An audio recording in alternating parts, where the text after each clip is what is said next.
Bonjour, bienvenue dans notre webinaire. Merci pour ceux qui sont déjà arrivés. J'espère que vous m'entendez bien. N'hésitez pas. Alors, vos caméras et micros sont coupés, mais vous pouvez échanger avec nous dans l'onglet conversation. Donc, déjà, est-ce que vous m'entendez bien? Voilà. Super, parfait. Ben, merci beaucoup. On va attendre encore 1 ou 2 minutes. Que les retardataires, puisque déjà midi une, nous rejoignent. Et ensuite, on démarrera notre webinaire.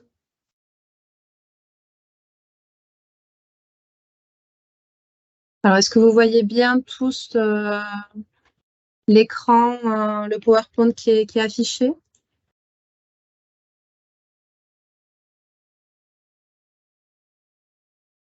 Donc, apparemment, c'est bon. Super, merci.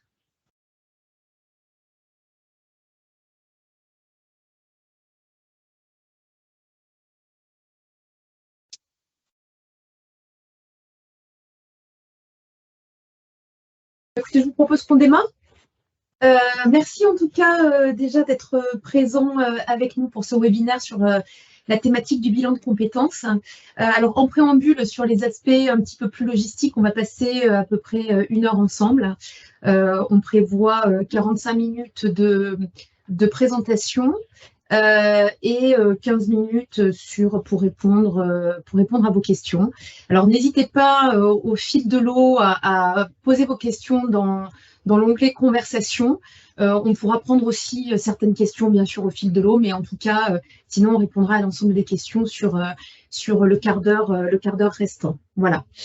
Alors, de quoi parle-t-on aujourd'hui? On a décidé de vous parler du bilan de compétences que vous connaissez certainement. Ce que vous connaissez peut-être moins, c'est le bilan de compétences qu'on a voulu associer à l'idée de mobilité interne. C'est vrai que souvent, quand un collaborateur demande à faire un bilan de compétences, l'employeur, la fonction RH, le manager, plutôt tendance à se mettre sur la défensive en se disant mais ça y est, il veut partir. Donc, qui dit bilan de compétences dit souvent dans l'esprit des personnes reconversion. Et puis, l'employeur ne porte pas toujours, en tout cas, ne cherche pas à accompagner cette démarche. Et donc, nous, on a voulu vous proposer d'aborder le bilan de compétences aujourd'hui sous un nouvel angle, en vous montrant que c'est un outil qui peut aussi aider à la mobilité interne et à l'engagement de vos collaborateurs. Voilà. Je ne vais pas en dire beaucoup plus parce que je ne veux pas tout dévoiler. Pour nous présenter en préambule, donc moi je suis Karine Hannebert, je suis directrice du développement du cabinet RH Partners à Toulouse, avec une expérience pour ma part plutôt dans le conseil en recrutement et l'accompagnement de mes clients dans le domaine du recrutement. Et sur le cabinet, je travaille au développement de nouvelles prestations et de nouvelles offres au service de nos clients. Je vais laisser Eva se présenter. Alors bonjour à tous, merci de nous rejoindre aujourd'hui. Donc moi je suis consultante psychologue du travail et référente handicap auprès de la structure. Aujourd'hui je coordonne en fait l'activité bilan de compétences sur le cabinet, sur lequel on est 4 à intervenir. Et j'interviens également sur tout ce qui est évaluation de potentiel, notamment sur du recrutement ou de la mobilité interne. Et donc, je me suis spécialisée au fil des années sur l'accompagnement, plus spécifiquement des profils cadres et des situations complexes, que ce soit problématiques de santé, burn-out ou situations conflictuelles. Alors, quelques mots en préambule avant de rentrer dans le vif du sujet pour vous RH Partners. Donc, RH Partners, nous sommes un cabinet de conseil en ressources humaines et accompagnement du management qui a été créé en 1984. Donc, nous avons fêté nos 40 ans l'année prochaine. Le premier cabinet a été créé à Toulouse. Donc avec Eva, donc nous en sommes particulièrement fiers. Et aujourd'hui, RH Partners s'est développé et représente un réseau de 30 cabinets en France et environ 130 collaborateurs.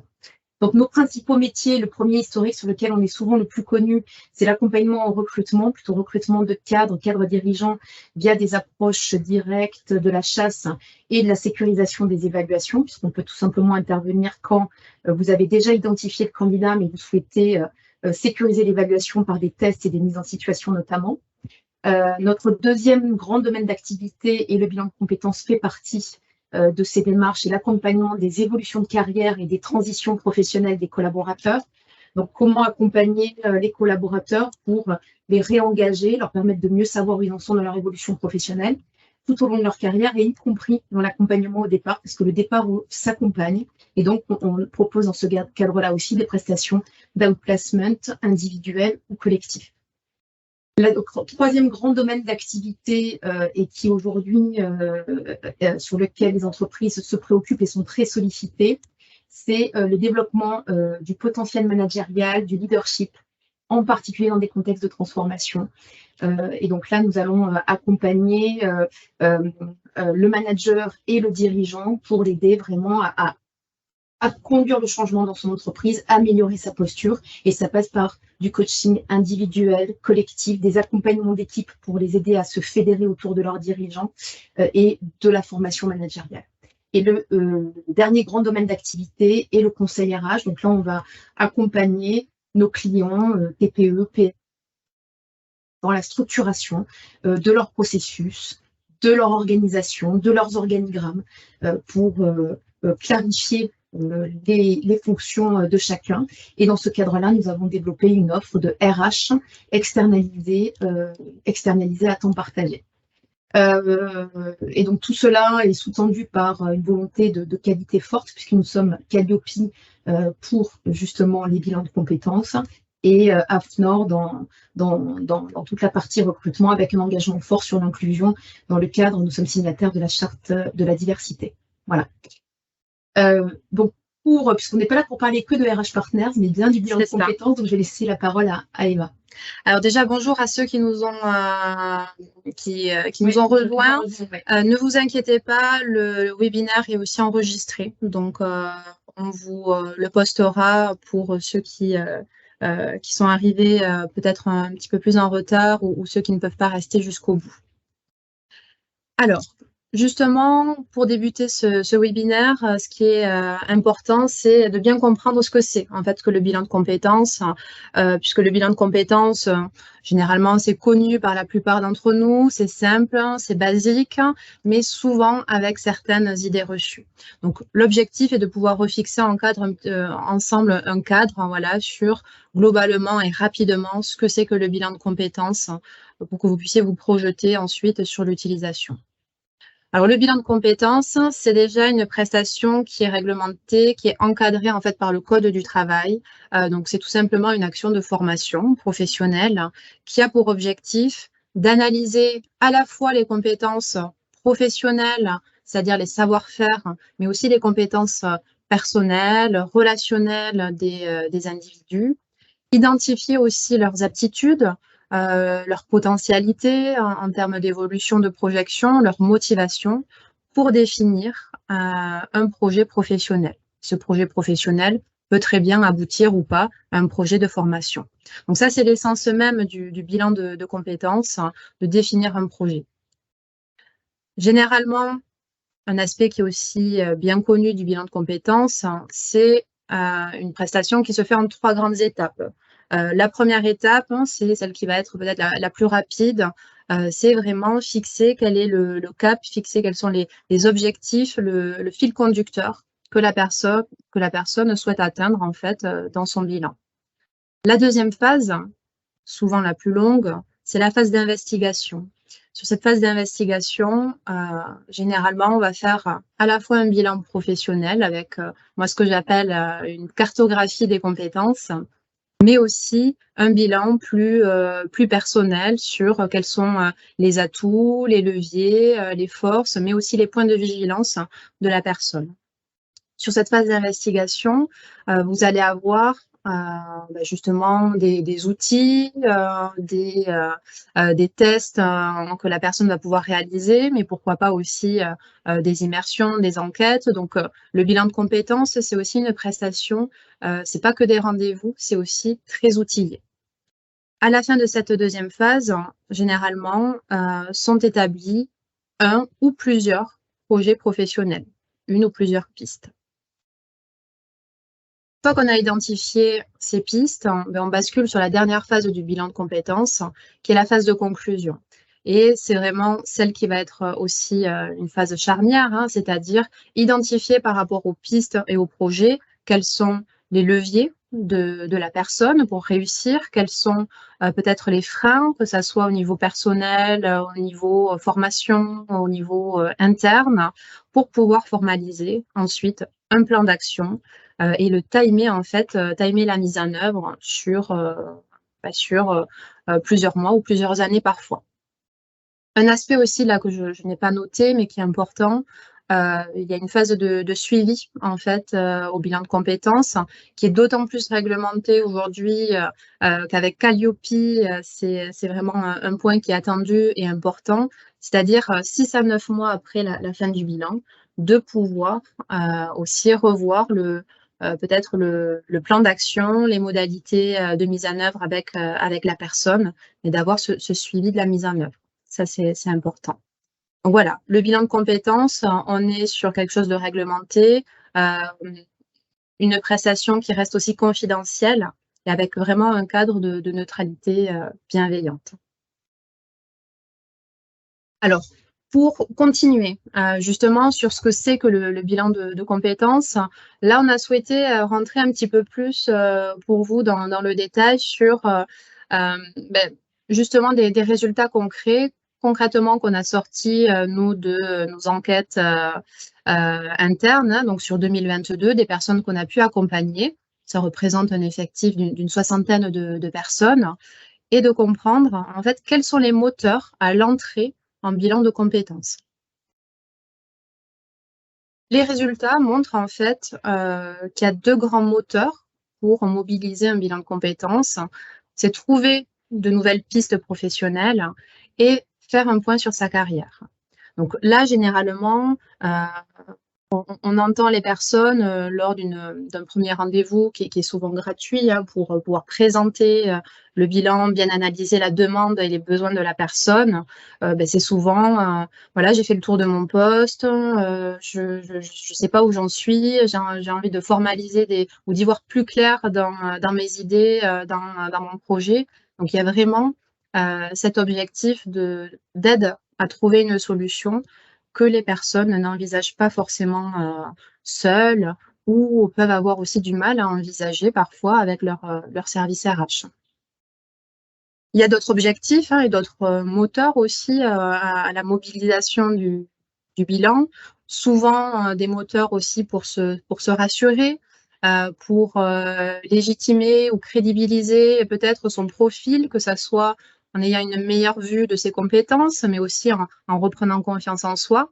Et il peut y avoir bien sûr des thématiques de santé ou pour confirmer un projet. Donc là, à la vue de ces résultats, on peut se dire, voilà, les grands moteurs, trouver de nouvelles pistes et faire un point sur sa carrière. On peut se dire, ça fait écho à des profils peut-être de deuxième partie de carrière, 45-50 ans. Or, pas forcément. Nous, on voit au cabinet, on a de plus en plus de profils de jeunes actifs qui mobilisent également leur bilan de compétences pour répondre à ces questions. Donc, le bilan de compétences, c'est pas uniquement également un levier pour une deuxième partie de carrière. Sachant que les perspectives d'évolution aujourd'hui dans l'entreprise et la possibilité d'avoir une mobilité font partie, dans les jeunes générations en particulier, d'un des premiers leviers de fidélisation et d'engagement. C'est quelle perspective on donne pour évoluer dans l'entreprise. Donc, c'est ça qu'on retrouve aussi des jeunes générations. Alors, pour continuer justement sur ce qu'est le bilan de compétences, en termes de modalités, comment on met en œuvre un bilan de compétences? Un premier indicateur, c'est en termes d'organisation, que ça soit généralement assez connu sur le temps de travail ou hors temps de travail, mais on peut très bien envisager du mixte. Et vous, en tant que professionnel des ressources humaines ou en tant que manager, ça peut être aussi intéressant, justement dans une idée de transparence et d'accompagnement du collaborateur, de l'orienter et de le sensibiliser sur le fait de le faire sur le temps de travail ou du moins sur un mixte sur le temps et hors temps. La durée, généralement, ne va pas au-delà de 24 heures. On le verra par la suite. Tout ce qui est bilan de plus de 24 heures, là, on sort du bilan de compétences. Alors, le tarif, un point aussi qui fait partie des modalités. Alors là, on vous donne une fourchette qui est vraiment propre au secteur Haute-Garonne, Occitanie, mais qui peut bien sûr varier en fonction des zones géographiques. Ce qui va être aussi important dans le tarif, et c'est là aussi où vous pouvez apporter peut-être et sensibiliser vos collaborateurs dans le choix de cabinet ou de bilan de compétences, c'est sur le nombre d'heures en face à face. Puisque le bilan de compétences, vous allez avoir le nombre d'heures en rendez-vous avec le consultant, mais aussi un nombre d'heures dédiées à du travail tutoré, à des phases qui peuvent être d'enquête, de travail sur des documents, sur des outils, de tests. Donc là, je pense que ce qui peut être intéressant pour vous, c'est en effet de pouvoir sensibiliser sur quel est le temps réel en face à face et quel est le temps de travail tutoré. Le tarif, il peut aussi varier en fonction du profil des consultants, de l'expérience, en fonction des outils utilisés. Nous, typiquement, pour un de nos bilans, on utilise un outil 360 et donc qui va être aussi un effet sur une organisation et une réflexion derrière un peu plus soutenue. Troisième indicateur, c'est le financement. Donc, on connaît tous le CPF. Je pense que comme vous et moi, on a tous reçu c'est ça, les appels pour mobiliser votre CPF. Il faut savoir que le bilan de compétences, ça fait partie du top 5 en fait, des formations financées par le CPF. Il y a eu aussi une grande augmentation entre 2020 et 2021 de plus de 70% de financement du bilan de compétences via le CPF. Donc, ça a été aussi très sollicité. Aujourd'hui, également, il y a une évolution du CPF.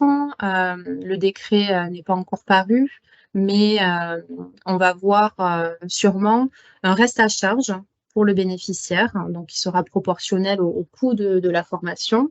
Mais la volonté de l'État derrière est de pouvoir aussi encourager des cofinancements, que ce soit entreprise et bénéficiaire, puisque si l'entreprise abonde sur le CPF, il n'y aura plus de reste à charge.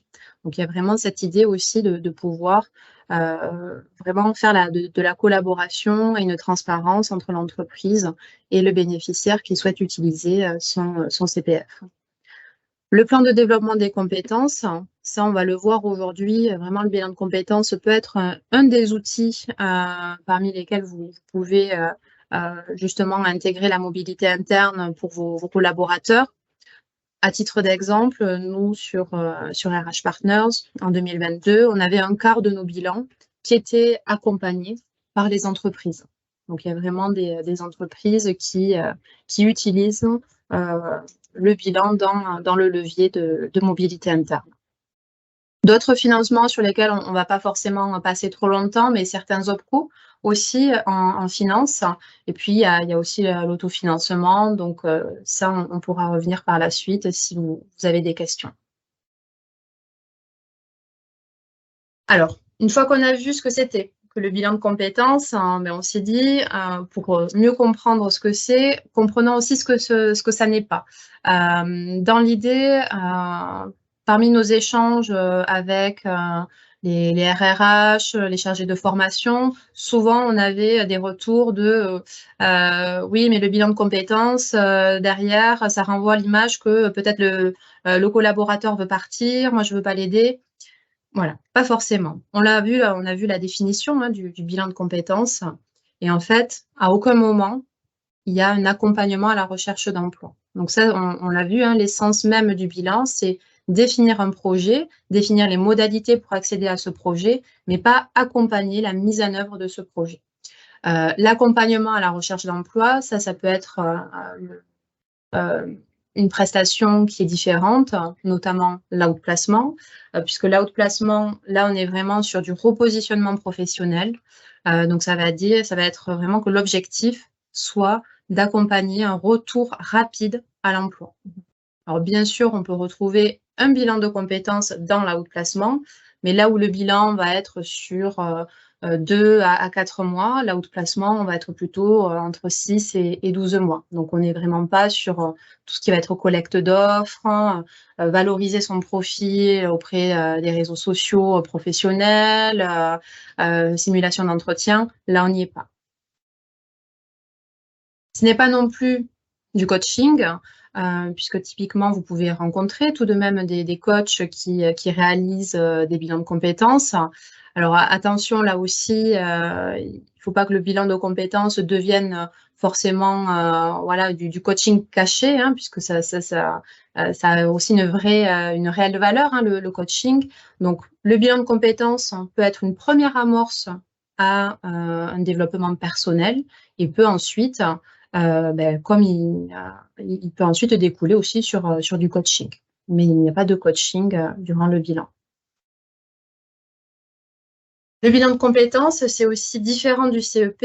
Alors, peut-être que tout le monde ne connaît pas le CEP, donc le conseil en évolution professionnelle, c'est le marché Transition Pro, en fait, qui a depuis 2020 de mémoire. Donc, quand le conseiller en évolution professionnelle, lui, est là pour conseiller, orienter, le bilan, lui, est plutôt pour accompagner. Donc, si votre salarié, votre collaborateur a besoin de se former, de faire un point sur son projet, c'est le conseiller en évolution professionnelle qui peut, hein, si ce n'est pas votre cas, l'orienter soit vers un centre de bilan, soit vers un centre VAE ou un organisme de formation, mais il n'est pas là pour accompagner. Mais le CEP est souvent l'antichambre du bilan de compétences. Tout à fait.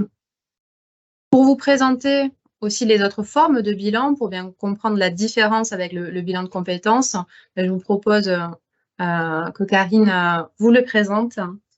Oui, alors on a effectivement développé d'autres formes de bilan de compétences. Et un des bilans que nous proposons à nos clients, c'est le bilan d'orientation de carrière. Donc, le bilan d'orientation de carrière a une vocation qui est très proche des bilans de compétences, puisqu'en fait, l'objectif, c'est vraiment de permettre aux collaborateurs de faire le point sur ses compétences et de construire un projet et de se donner de nouvelles perspectives. Les démarches sont les mêmes, très proches aussi de celles du bilan, avec une phase préliminaire, une phase d'investigation, une phase de conclusion. La grande différence, c'est que le bilan d'orientation de carrière se fait en tripartite avec l'employeur et le collaborateur et nous-mêmes. Donc, dans le cadre du bilan d'orientation de carrière, le donneur d'ordre, c'est vous, l'entreprise, et l'objectif est vraiment de poser un objectif commun de projection, d'évolution dans l'entreprise, ensemble, avec 3 rendez-vous tripartites, un au démarrage pour caler ensemble l'objectif de cet accompagnement, un en milieu d'accompagnement, dans le point intermédiaire, et un en phase finale, ce qui veut dire évidemment que là, la synthèse du bilan est complètement partagée avec vous-même et le collaborateur. Et donc, le bilan d'orientation de carrière a une volonté, s'adresse à des collaborateurs que vous sentez en phase de questionnement ou peut-être pas au bon endroit dans l'entreprise et vous sentez qu'il pourrait donner le meilleur d'eux-mêmes dans une autre fonction. Et là, vous allez vraiment les accompagner à trouver des ressources, une motivation et un nouveau projet dans l'entreprise. Voilà. Donc là, on est complètement dans du tripartite et souvent, la durée du bilan d'orientation de carrière, c'est plutôt 24 heures et ça peut aller au-delà jusqu'à 30 heures. Voilà. Donc, on a vu que par contre, le bilan de compétences, on est limité à 24 heures. On a aussi développé une autre forme de bilan qui est le bilan d'étape, qui est plus court. Là, pour le coup, un bilan d'étape, on va être plutôt sur 2-3 rendez-vous. Donc, c'est vraiment un bilan flash, mais qui a le même objectif, qui est complètement partagé avec vous. La synthèse vous est communiquée. Et là, l'objectif est aussi pour le collaborateur qui se pose des questions de faire un bilan flash, je vais dire, de ses compétences et d'entrevoir des possibilités. Parfois, c'est suffisant. Voilà, un simple bilan d'étape peut vraiment permettre à la personne, typiquement, qui peut manquer de confiance à un instant T, de faire vraiment le bilan de toutes ses compétences et de se dire, en fait, je sais faire plein de choses et j'ai envie de les mettre Et je me remets en motivation sur mon poste et je me rassure aussi par rapport à mes aptitudes. Voilà. Et là, parfois, 2-3 rendez-vous avec un consultant, avec des outils bien appropriés, peuvent être tout à fait suffisants. Voilà pour la présentation de ces bilans. Super. Donc là, en effet, on a vu voilà, les quelques différences. C'est vrai que ça soit sur l'intégration vraiment de l'entreprise, de l'employeur dans les résultats et la communication de la synthèse, ça fait partie des points clés qui les différencient.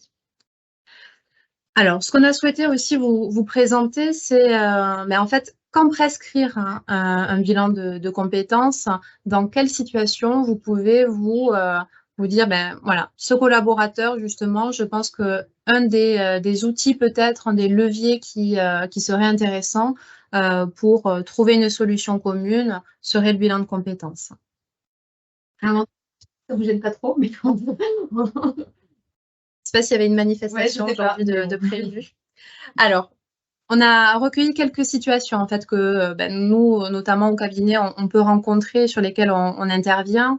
La première, c'est une situation de souffrance au travail, une situation de mal-être qui peut être soit après un burn-out, ou même si vous voyez, vous identifiez peut-être certains signes avant-coureurs de souffrance ou de burn-out, ça peut être aussi pour éviter justement de partir sur un arrêt. Pour vous donner un exemple, nous, on a accompagné récemment une personne qui était en arrêt depuis 1 an suite à un burn-out. Et là, l'employeur vraiment a souhaité en fait mobiliser cet accompagnement pour sécuriser le retour à l'emploi de cette personne, pour vraiment réfléchir à la place qu'il occupait au sein de son service, de son équipe, réfléchir sur les conditions de travail, sur ses fonctions, pour qu'il puisse voilà, aussi revenir de façon sécure sur son poste. Mais ça nous arrive aussi d'avoir des personnes, justement quand il y a des difficultés, mais pas encore de burn-out, de pouvoir éviter que la situation ne s'empire et pouvoir travailler un repositionnement aussi en termes de valeurs et de projection en interne. Autre situation et cas de figure, un salarié qui ne trouve plus sa place dans l'entreprise. On a pu accompagner en 2022 une personne qui était cadre sur des fonctions plutôt financières.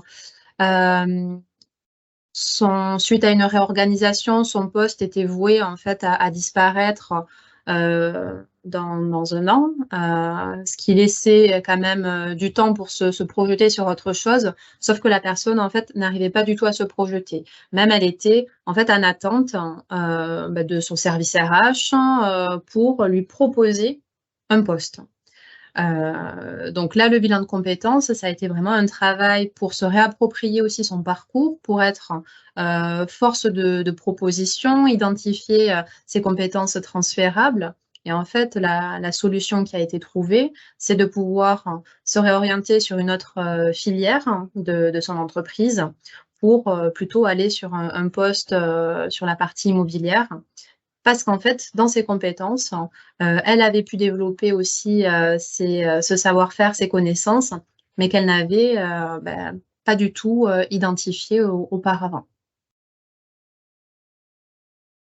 Autre cas de figure, le souhait d'évolution. Donc là, typiquement, ça peut être dans une situation où vous avez peut-être un départ à la retraite qui va se faire, ou des opportunités en interne, et vous avez envie aussi d'évaluer peut-être la pertinence et la réelle envie et le réel investissement de votre collaborateur sur ce type de poste.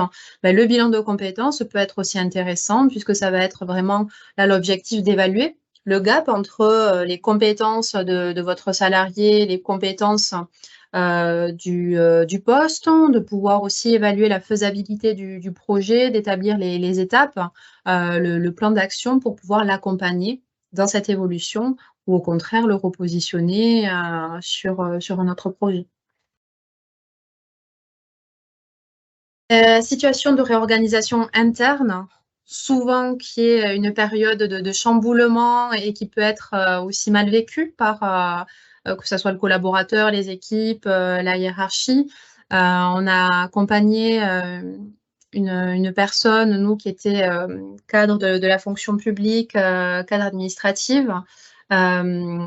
Sa hiérarchie, son N+1 et N+2 ont changé.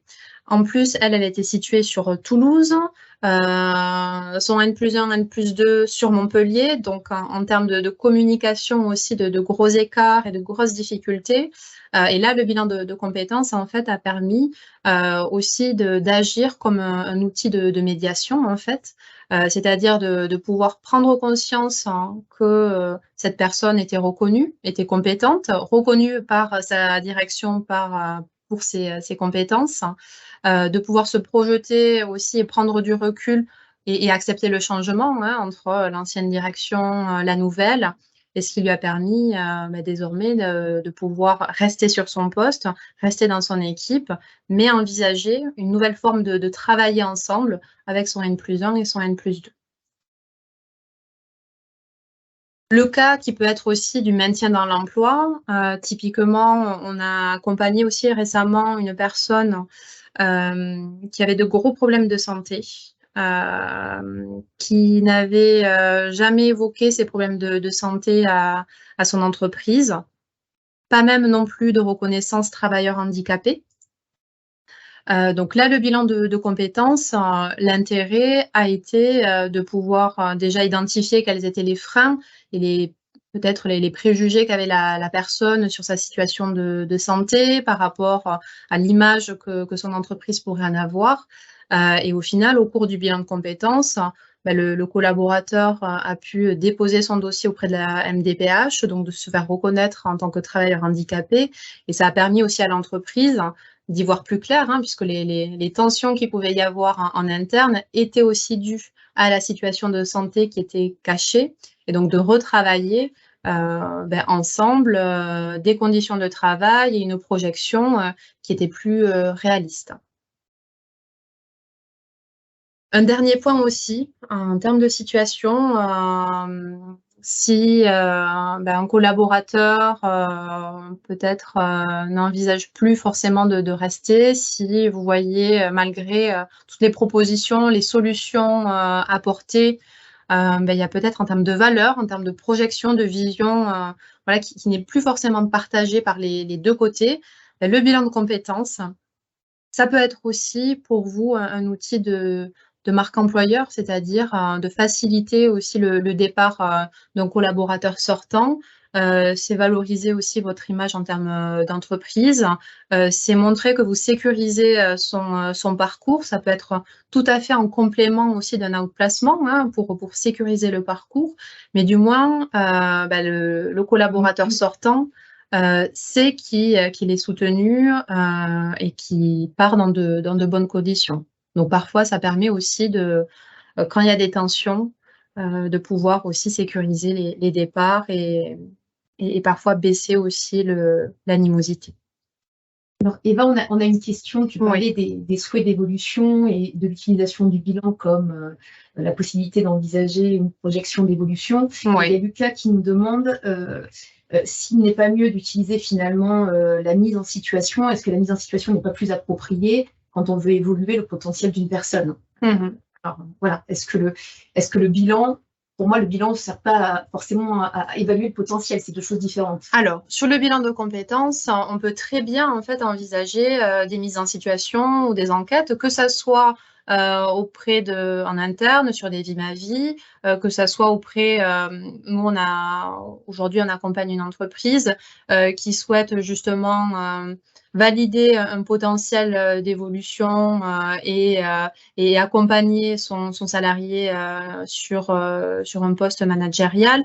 Ils sont tout à fait d'accord aussi pour que cette personne puisse faire une immersion auprès d'un autre service, voire auprès d'une autre entreprise, pour qu'elle puisse s'approprier également la fonction managériale sur ce type de poste et qu'elle puisse se projeter ou pas en fait en interne. Donc ça peut être en complément l'immersion du bilan de compétences. Donc, c'est tout à fait complémentaire. Voilà. La mise en situation ayant quand même plus vocation à évaluer la compétence d'une personne à passer sur une nouvelle fonction, sachant que voilà, souvent, nous, en tout cas, on fait des mises en situation que la personne a déjà manifesté son intérêt, sa motivation pour un poste. Et là, on va venir quand même évaluer si elle a la mettre en situation. Il y a deux aspects. Si c'est une mise en situation en fait qui est dans un cadre de recrutement ou de mobilité interne, et une mise en situation qui est pour valider les possibilités et les opportunités d'aller sur un projet. Et donc, soit une orientation pour définir un projet, soit pour définir les potentiels. En fonction, tout à fait. Alors, une fois qu'on vous a présenté les différents cas de figure, il peut y en avoir d'autres, hein, bien sûr, mais c'est aussi de pouvoir vous présenter, après le bilan de compétences, qu'est-ce qui se passe, hein, quels sont les résultats, qu'est-ce qu'on retrouve. Donc là, ce sont des résultats à la fois issus, nous, de nos enquêtes de 2022 sur que sont-ils devenus, mais aussi des enquêtes au niveau national pour qu'on puisse mettre aussi en comparaison ces différents chiffres.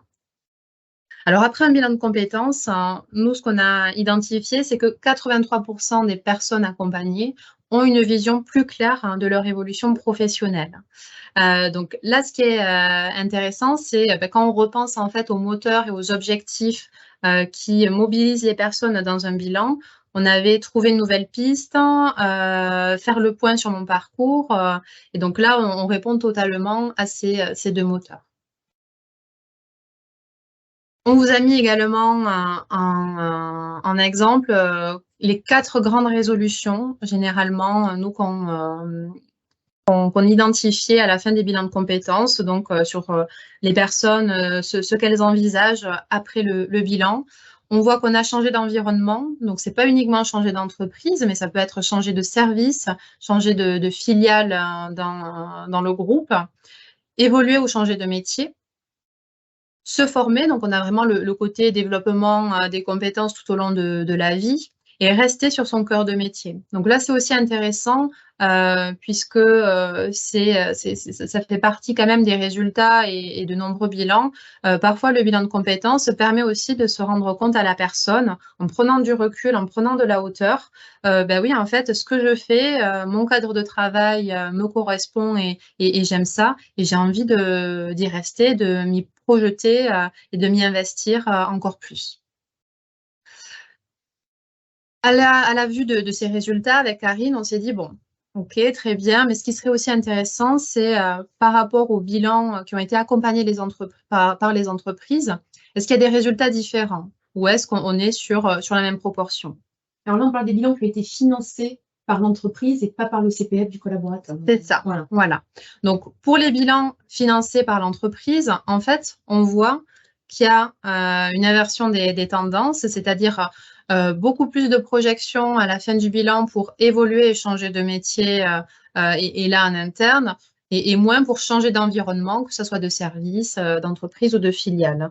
Donc, il y a vraiment aussi une projection sur le fait que les personnes ne restent pas pour rester, mais vraiment, lorsque le bilan est accompagné, financé, avec un suivi peut-être particulier du service RH, il y a vraiment cette projection sur oui, je souhaite continuer mon évolution en interne.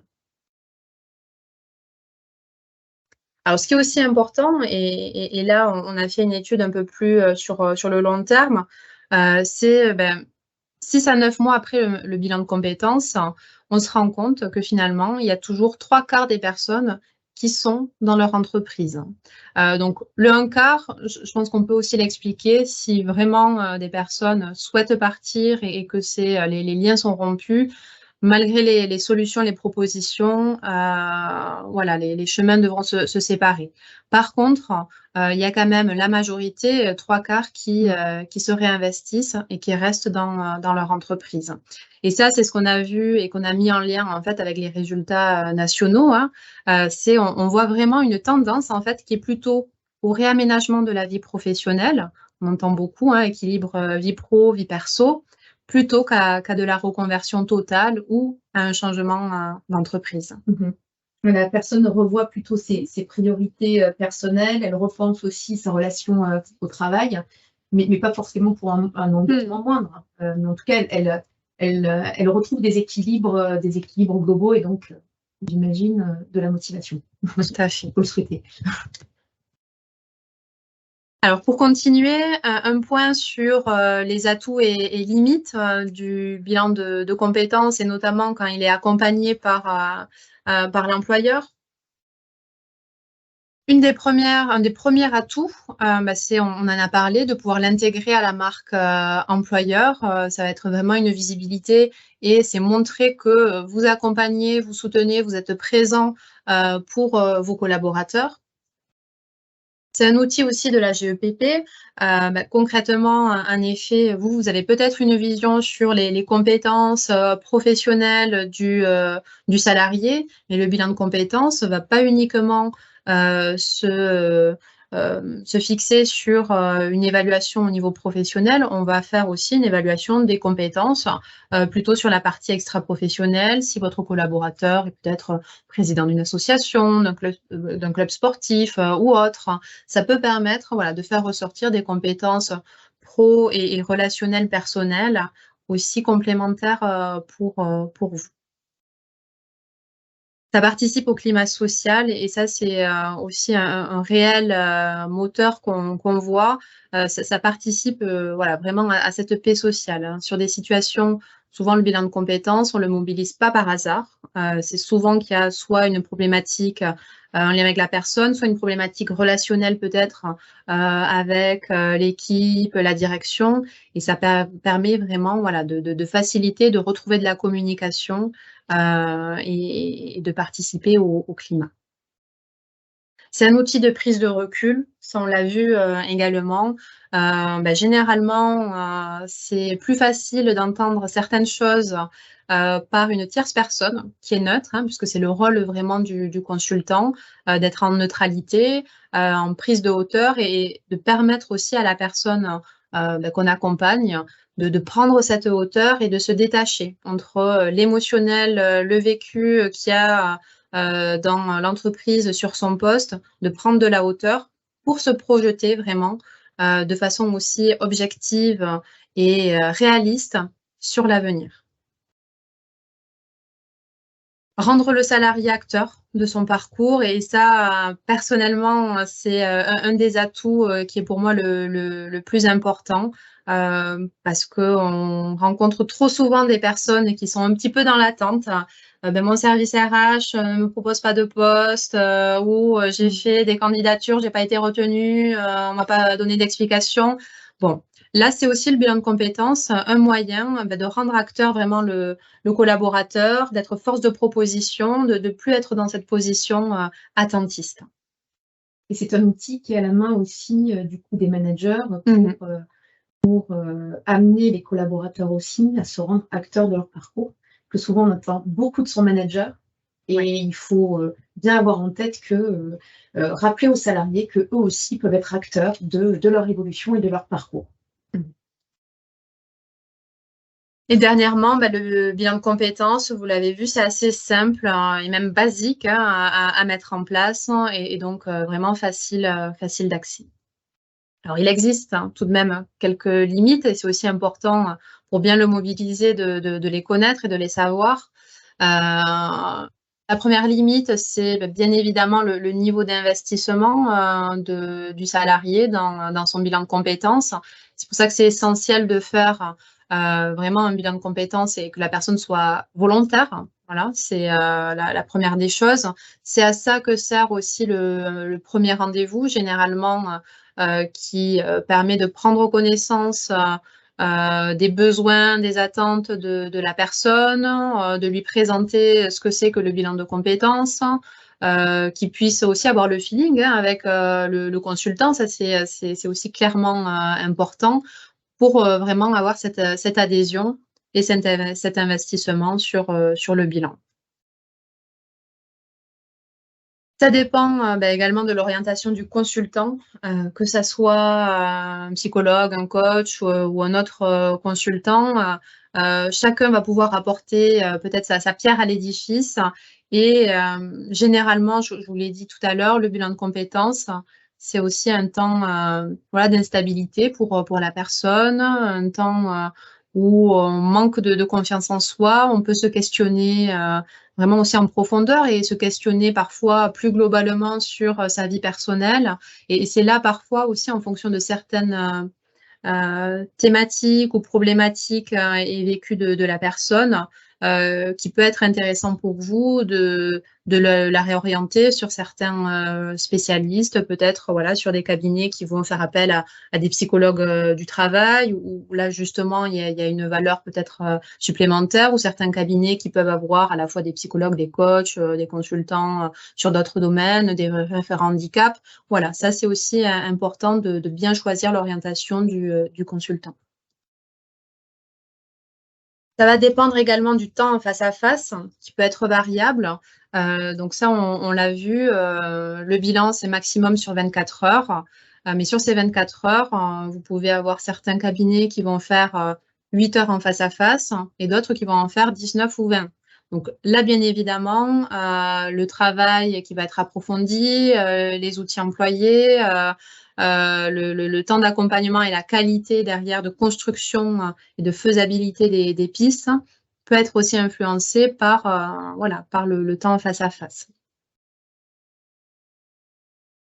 Autre limite, bah, c'est aussi la faisabilité des projets en interne parce que, bien sûr, si vous accompagnez votre collaborateur et que les pistes qui sont identifiées ne font pas partie des opportunités à court terme dans votre entreprise, bah, ça aussi, ça peut entrer en jeu dans la mobilisation bah, de la mise en œuvre du ou des projets.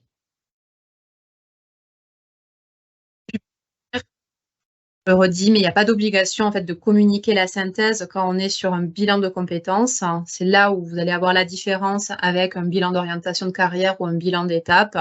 Donc là, ça va être vraiment aux bénéficiaires, aux collaborateurs de choisir si oui ou non ils souhaitent vous communiquer la synthèse. Et puis certains, voilà, également de vous prévenir ou pas. Alors, pour continuer et avant de passer aux questions-réponses, quelques points sur les bonnes pratiques, ce qui va nous permettre de revoir un petit peu tout ce qu'on a vu ce matin. Mais la première, c'est vraiment de faciliter, sécuriser le choix du salarié. Et je pense que, voilà, en tant que manager, en tant que professionnel des ressources humaines, c'est là aussi où vous avez des cartes à jouer et qui peut montrer, voilà, déjà un premier accompagnement du collaborateur.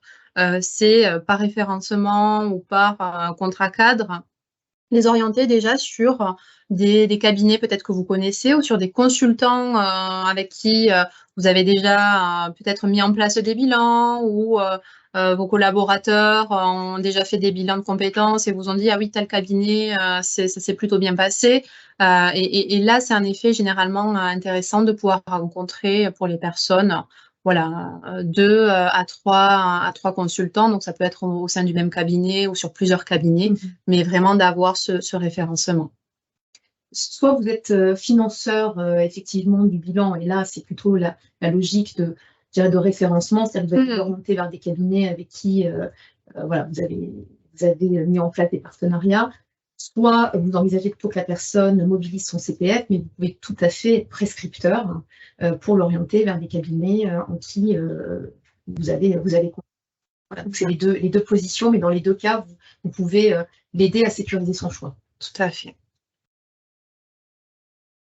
Une bonne pratique, c'est de pouvoir présenter aussi votre organisation. Moi, sur certains bilans de compétences que j'ai pu accompagner, souvent, je me confrontais à n'avoir que la vision du collaborateur. Et pour bien accompagner et pour avoir une vision vraiment aussi globale des enjeux, des possibilités en interne, parfois, c'est aussi intéressant d'avoir peut-être un rendez-vous de 30 minutes ou d'1 heure avec le manager ou le service, le responsable RH pour savoir quels sont vos enjeux, votre environnement, vraiment avoir une meilleure connaissance de votre entreprise et vos enjeux pour pouvoir accompagner votre salarié.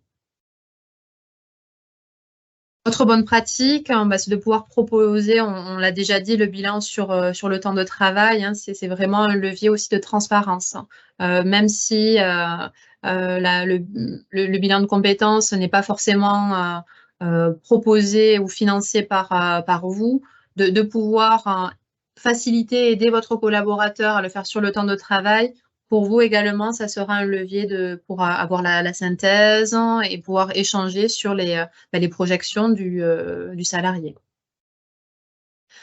C'est aussi important, surtout quand là vous êtes financeur, de pouvoir fixer un cadre, hein, que ça soit voilà, en début de bilan sur bah voilà, nos objectifs peut-être par rapport à ce bilan, ça serait de savoir si sur tel projet, telle compétence, il y a peut-être des possibilités.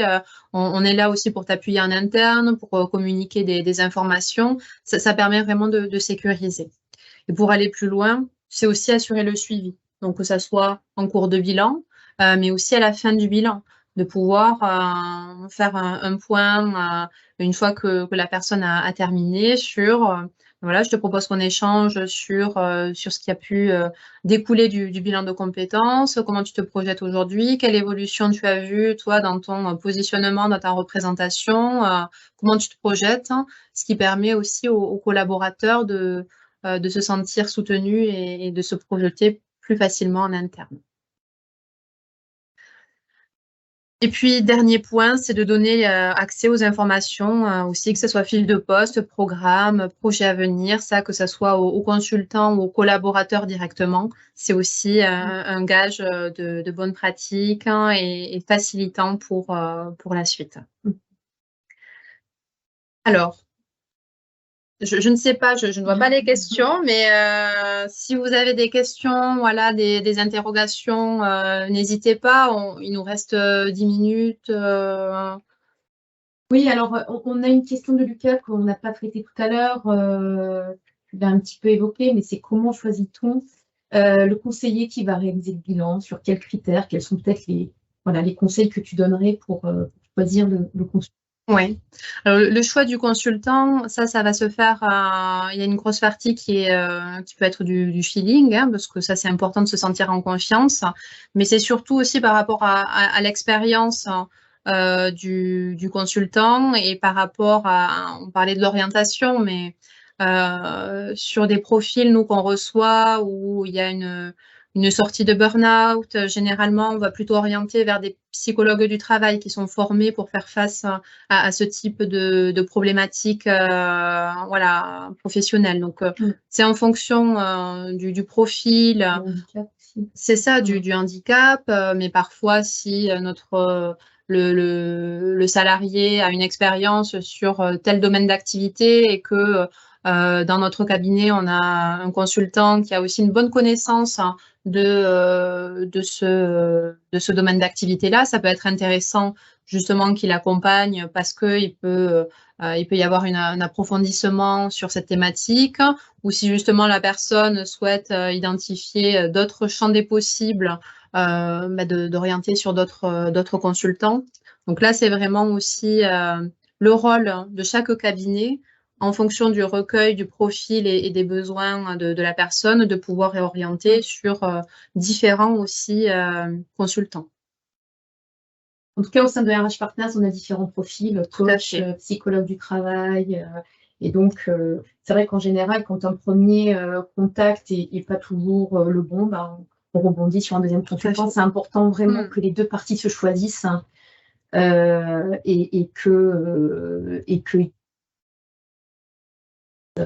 dès le début, ça c'est la condition, je pense, essentielle de la réussite du bilan. Tout à fait. Alors, on a d'autres questions, une question d'admin. Comment amener auprès de l'employé l'idée de bilan de compétences? Notamment, alors effectivement, qu'il y a une réorganisation interne. Oui. On pense, j'imagine, qu'il y a une volonté aussi, hein, de le faire bouger. Voilà, ça peut être quand le salarié peut-être ne pense pas lui-même, qu'on veut lui amener l'idée que il faut qu'il se remette en question et qu'on aimerait qu'il envisage des pistes. Bien sûr. Comment lui amener l'idée sans qu'il ait le sentiment qu'on pose quoi que ce soit. Tout à fait. J'imagine que c'est le sens de la question. Oui. Alors, là, ce qu'il faut en effet mettre en avant, c'est aussi, c'est une vraie opportunité en fait, le bilan de compétences. Et c'est vraiment ce qu'il en ressort généralement des personnes pour qui ce n'était pas une démarche forcément à la base propre, mais via plutôt un conseil, une proposition de l'entreprise. Le bilan de compétences, c'est aussi faire un point sur sa carrière. Donc, si le salarié, justement, est là peut-être depuis plusieurs années sur son poste, si justement il y a des réorganisations qui vont chambouler un petit peu le mode d'organisation et les projections, les missions des uns des autres, c'est aussi participer et avoir cette opportunité de faire le point sur soi, sur comment je me projette, comment je vis aussi en fait ce changement, de préparer également le changement. Donc c'est plutôt lui présenter sous forme d'opportunité, de l'accompagner toujours dans cette phase de changement, pour qu'on puisse se projeter ensemble. Et c'est ça en fait de pouvoir renvoyer aussi comme idée, c'est en fait on est une équipe et on va construire ensemble la suite en fait du parcours. Okay. Une dernière question, puisque le temps, on arrive au terme du webinaire. Une question sur la taille des entreprises qui ont recours au bilan. Quelle taille d'entreprise en général, hein? Alors, vraiment tout type d'entreprise, hein. On a des petites entreprises, des plus grandes. Là, il n'y a pas vraiment de tendance. On est vraiment sur à la fois tout type de profil d'entreprise, tout type de profil de salariés. Il y a pas forcément de tendance là-dessus ou qui sont privilégiées. C'est souvent un atout pour les petites entreprises qui peuvent le mobiliser parce que, notamment si c'est pris en charge par le CPF, parce que c'est pas forcément du coup, ça n'a pas un coût réel pour l'entreprise, mais par contre, ça peut vraiment être bien de s'associer à la démarche du collaborateur, même si c'est financé par son CPF. Tout à fait. Puis je le rappelle, voyez, il y a aussi le moyen d'abonder sur le CPF. Donc, même si l'entreprise n'a pas forcément les moyens de financer un bilan de compétences dans sa globalité, du moment aussi qu'il montre, voilà, on va dire, qu'il peut le faire sur le temps de travail, qu'il peut abonder d'un certain montant, on co-construit ensemble toujours un projet. Une autre question, si le consultant est salarié de l'entreprise, elle s'engage de neutralité. Est-ce que, voilà, comment tu vois la posture? On sait qu'il y a des consultants aujourd'hui qui font du bilan de compétences en interne, notamment dans certains groupes. Oui. Voilà. Comment tu vois les choses par rapport à ça?